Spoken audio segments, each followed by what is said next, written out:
Hoy vamos a hablar con Tony Hill, autor del Oscuro Adiós de Teresa Lanza, publicado por Grijalbo del grupo editorial Penguin Random House. Me ha parecido una de las mejores novelas negras que he leído en los últimos meses, así tal cual lo digo. Es realmente ejemplar el uso del suspense, la caracterización de los personajes, cómo se van entrelazando sus distintas tramas. Yo la he devorado, me ha enganchado como pocas, ya como autor he aprendido un montón de él, de Tony Hill, y vaya, que estoy deseando hablar con él. Pasemos a la entrevista.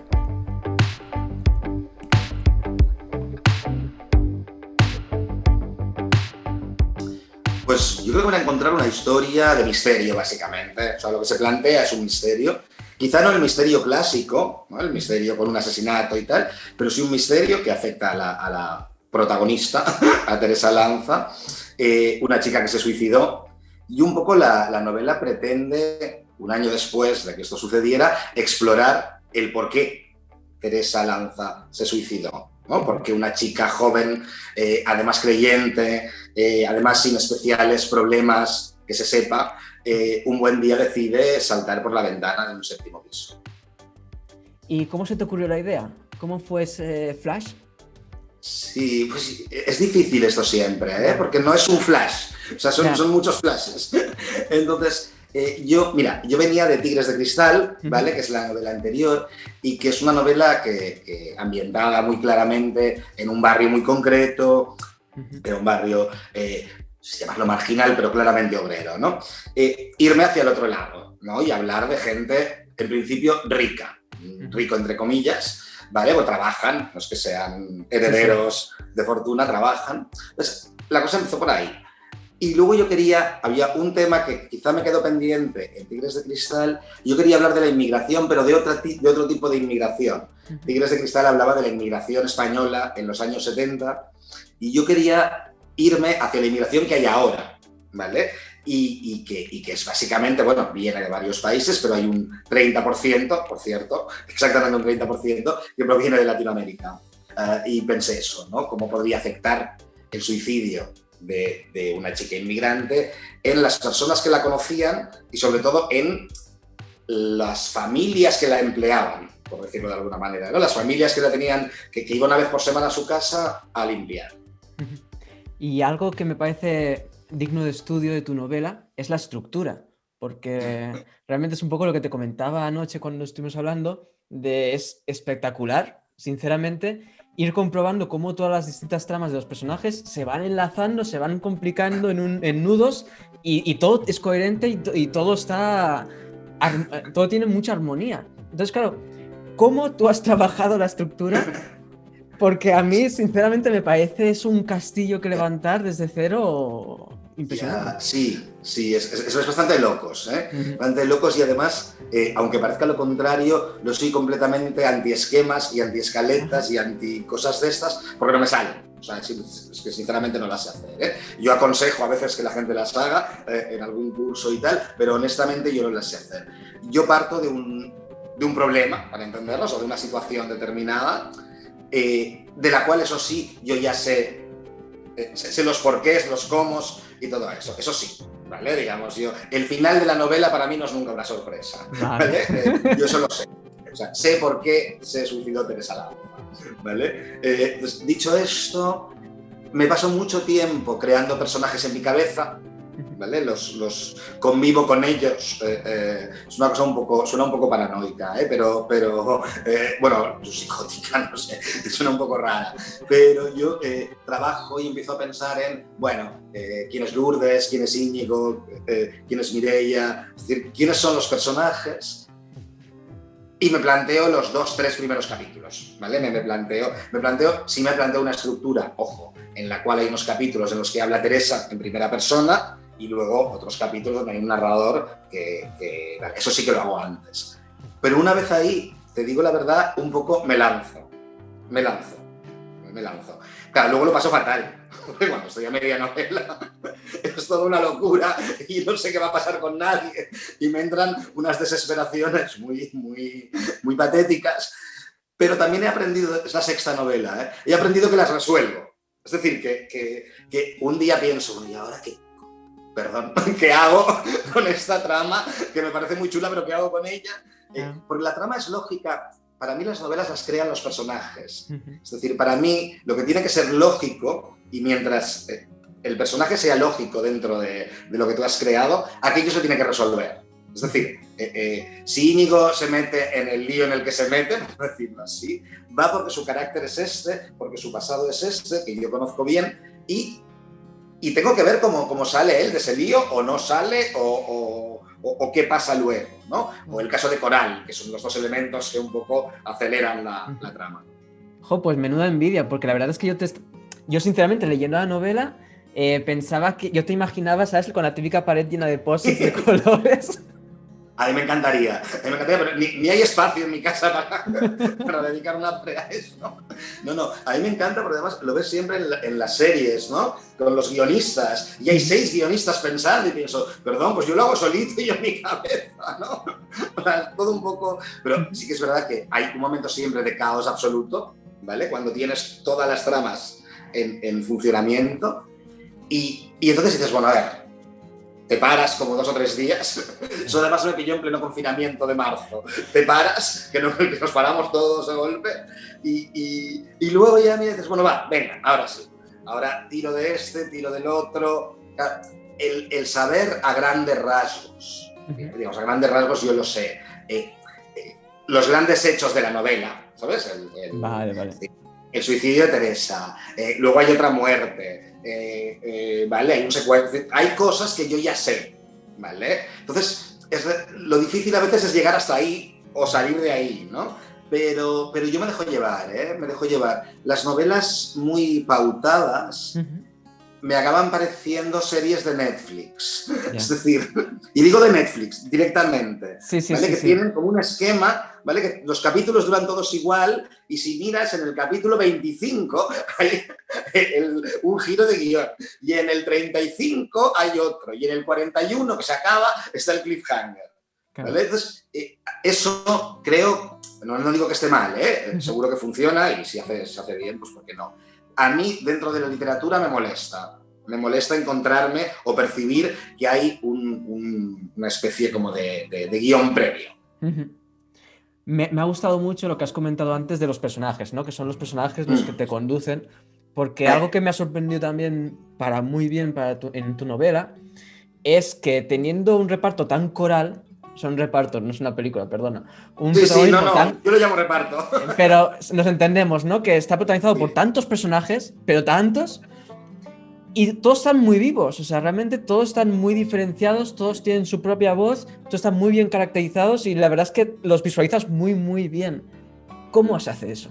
O sea, tú como autor, ¿cómo trabajas la creación de personajes? Claro, es verdad que ahí sí que dedico mucho tiempo, Yo me paso meses que no escribo una línea y empiezo a pensar en quiénes son. Es decir, es como si en una fiesta eligieras invitados, ¿vale? ¿A quién voy a llevar? ¿Vale? ¿A quién voy a invitar a esa fiesta, ¿no? Y claro, tienen que ser distintos, ¿vale? Para que contrasten.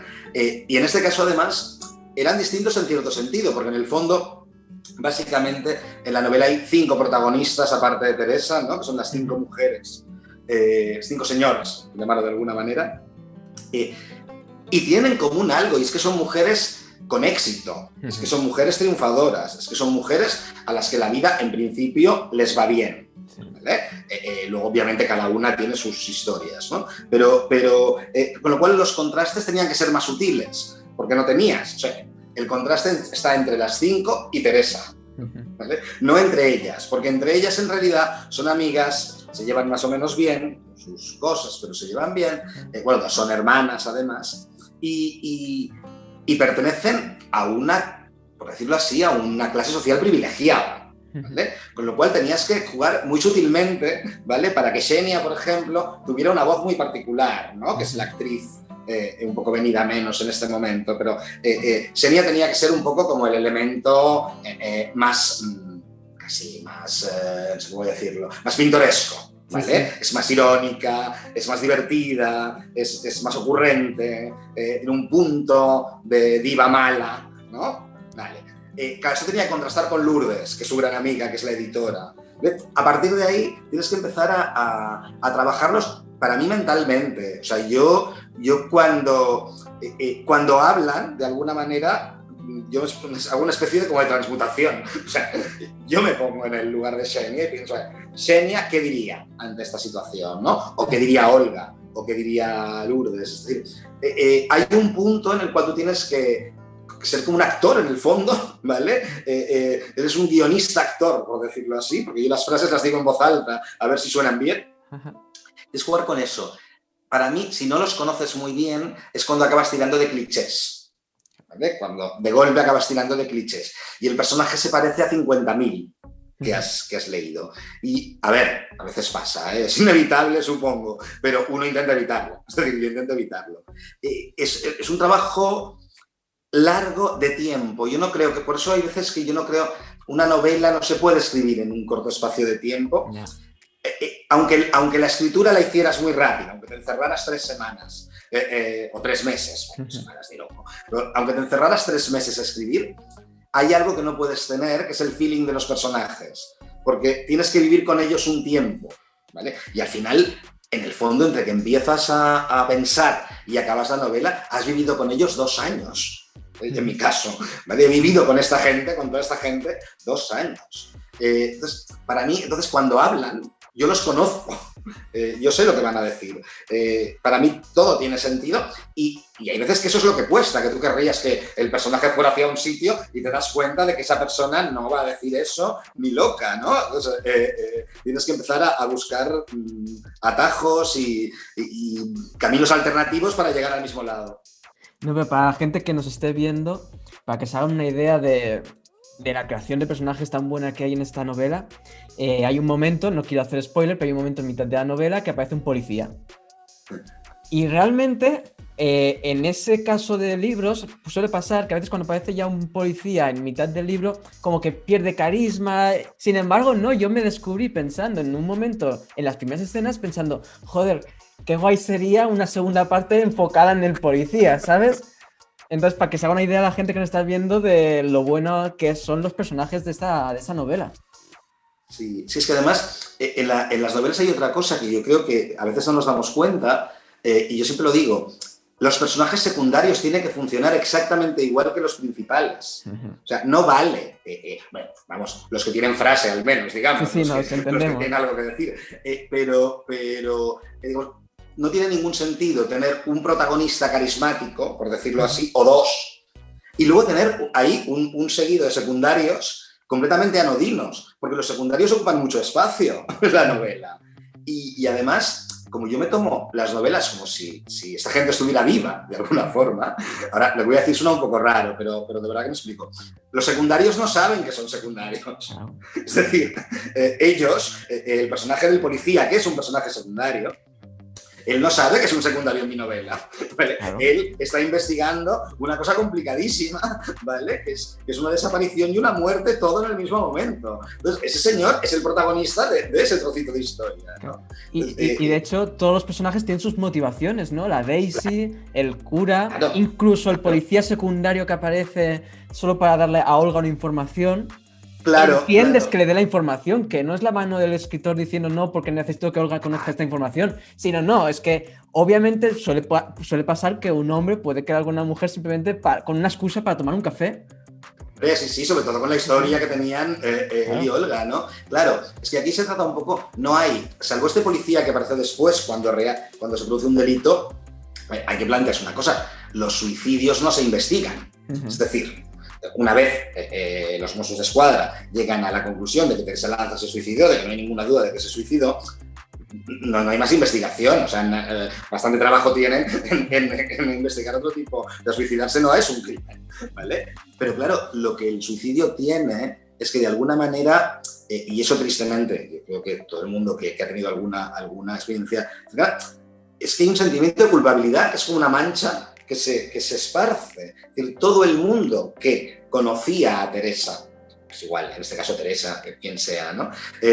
Todo el mundo que conocía, si tú tienes un amigo, un familiar, da igual, que en un momento determinado toma esa decisión, que en el fondo, perdón, es una decisión libre, es decir, él o ella tienen todo el derecho de tomarla, eso no significa que las personas que lo querían no se sientan culpables. aunque no tengan ninguna culpa, ¿vale? Sienten culpables porque no le cogió el teléfono, sienten culpables porque últimamente no lo veías tanto, sienten culpables por muchas razones, ¿vale? Sin evidentemente ser culpables, ¿no? Entonces, yo en este caso necesitaba necesitaba esa sensación de culpa, necesitaba un poco esa responsabilidad compartida, ¿no? en los personajes de la novela y, ¿cómo lo diría? Eso se logra con un trabajo como muy fino, ¿vale? No puede ser un trabajo, o sea, no puede ser no es un asesinato de una familia y el abuelito se muere y todos los que querían cobrar la herencia son sospechosos. Oh. No, son unos sospechosos distintos, porque en realidad no han cometido ningún delito, ¿vale? No sé si me he ido, la pregunta creo que era otra. No, pero No, muy bien hilado, o sea. ¿Y cuáles son tus referentes? ¿Cuáles han sido tus referentes a la hora de crear esta novela? Es difícil, ¿eh? O en tu obra en general, tú como escritor. Sí, claro. Hay veces que los referentes no son ni siquiera concretos para un trabajo, sino son como referentes en general, ¿no? Es decir, a mí, por ejemplo, a mí me gusta mucho cómo Lee Hein aborda las tramas. Es decir, la trama de Mystic River, alguna otra, ¿vale? Sus policiales también, pero quizá menos, ¿vale? Pero eso me gusta mucho. En Tigres de Cristal era muy evidente, por ejemplo, esa referencia. En esta yo creo que es algo como más volátil, bueno, a ver, a mí me gustan mucho las historias de fantasmas, quiero decir, de esto no hemos hablado aún, pero me gustan mucho las historias de fantasmas. Ahora viene. No del fantasma como ser que habita, ¿no? Que está en esas películas también de la tarde, ¿no? Que hay siempre en la guardilla, ¿vale? Hay alguien, o en el sótano, hay alguien por ahí. No, pero sí me gusta esta especie de jugar con un elemento, no es sobrenatural, pero sí, con un elemento que distorsiona lo que es nuestra realidad, ¿no? ¿vale? Entonces, por ahí sí que he leído mucho a Henry James, sí que he leído mucho a mucha gente. Y luego hay un punto de perturbación moral que yo creo que lo saco a veces de Patricia Highsmith. Pues de esos personajes, en principio, que parece que no tienen nada que ocultar, ¿vale? Pero en realidad todos queremos ocultar algo. Entonces, todos, da igual, no tiene por qué ser algo delictivo, ¿eh? Puede ser un fetiche hasta cualquier cosa, ¿vale? Entonces, jugar un poquito con eso a mí también y creo que viene, pero digo Highsmith porque lo he leído últimamente, pero es que hay miles de novelistas. Me gusta mucho la novela anglosajona, eso es verdad, es decir, me gusta mucho la tradición anglosajona. Hay dos citas en la novela, justo al principio. Una es de Las Vírgenes Suicidas, que es una de mis novelas favoritas, Forever and Ever, ¿vale? Y otra es de Vía Revolucionaria, de Revolutionary Road, que también es una novela y que también un poco aborda el mismo un espacio como privilegiado, ¿no? Un espacio como de gente, un espacio de casas bonitas, de casas con piscina, donde en realidad la vida pasa plácidamente, ¿no? O al menos eso parece. Claro. Antes me has comentado que llevas leyendo desde los 6 años, pero ¿cuál fue el momento en el que decidiste tú ser escritor? Bueno, a ver, yo tuve como 2 etapas en mi decisión. Sí. Una que fue un desastre.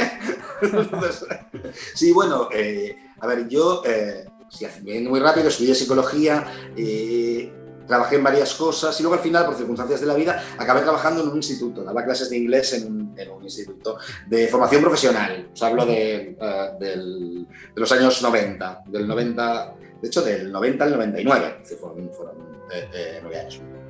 Y ahí, digamos, yo ya sabía que no quería dar clases siempre, ¿no? Y ahí fue cuando empecé a pensar, sobre todo que, es curioso, que los escritores eran gente de verdad, que eran gente normal, ¿vale? Porque cuando eres más joven, o al menos yo, parecía que los libros aparecieran mágicamente en casa, ¿no? Los traía al círculo de lectores, o los compraba.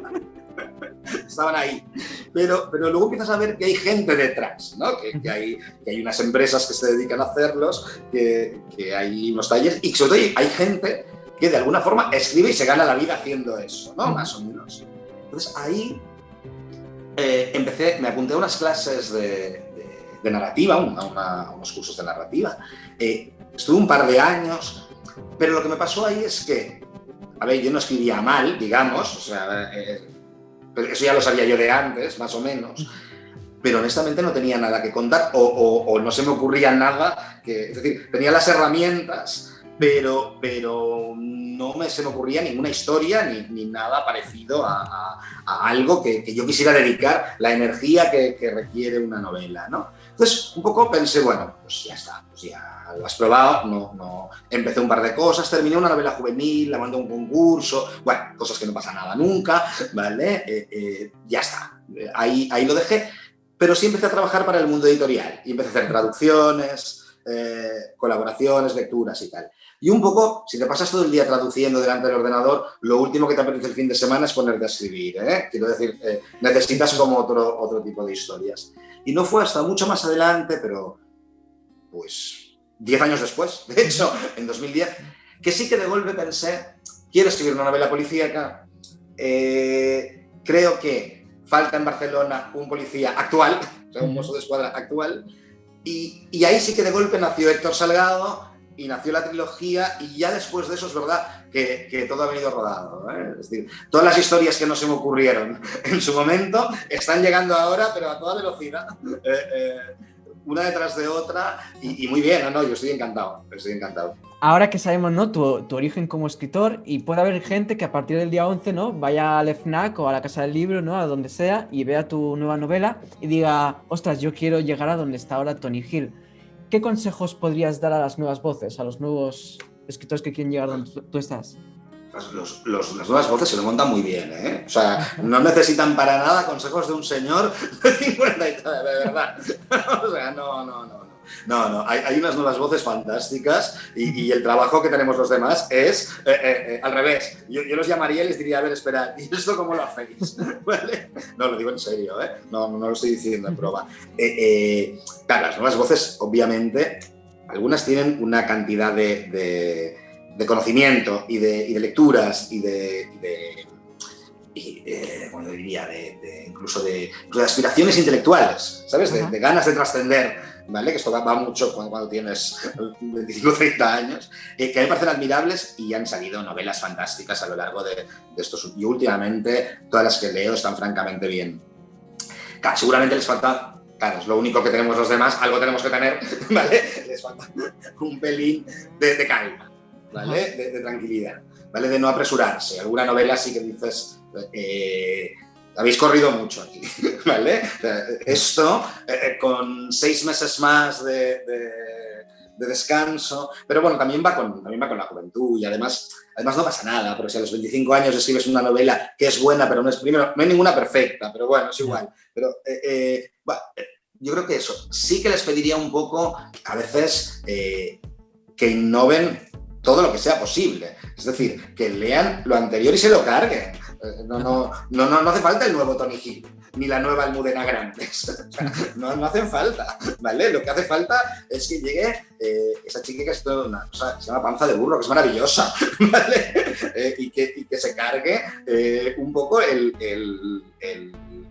no es que se cargue simbólicamente, la pobre chica no se carga nada, pero que de alguna forma nos sorprenda y nos lleve directamente a la conclusión de que, ostras, la gente joven ya no escribe igual que nosotros. Igual que en un momento determinado mi madre ya no entendía las películas. Ya. O sea, mi madre en un momento determinado ya no entendía las películas, porque hay unos flashbacks que nosotros tenemos asumidos que ya no los seguía, ¿no? Y que para nosotros forman parte de algo cotidiano, ¿no? Entonces, bueno, pues que hagan lo mismo, es decir, que vuelvan, pues igual, que hagan lo mismo o que vuelvan a lo anterior, pero sobre todo que no hagan exactamente lo que se ha estado haciendo en estos últimos años, ¿no? Que se lo pasen por el forro, que lo lean, que cojan lo que tiene de bueno, porque tampoco hay que despreciarnos, ¿vale? Pero en serio, que vayan hacia otro lado, que tienen el mundo súper distinto, las influencias son súper distintas, lo que ellos quieren contar seguramente es lo menos distinto de todo. Es decir, porque en el fondo, al final, los grandes temas son los que son, pero que de alguna manera exploten en la forma, que hagan lo que les dé la gana, siempre y cuando lo hagan con un rigor y una calidad. Yo les diría por ahí, sí. Pues muchísimas gracias, Tony. Desde aquí, nada, animar a todo el mundo que nos esté viendo que lean tu nueva novela porque es una maravilla. Yo la he devorado y la he disfrutado, vaya, por todo lo alto, la verdad. Muchas gracias. Espero que sí. Tenemos que seguir viviendo. Nada, mucho éxito, de verdad. Enhorabuena. Gracias. Un placer.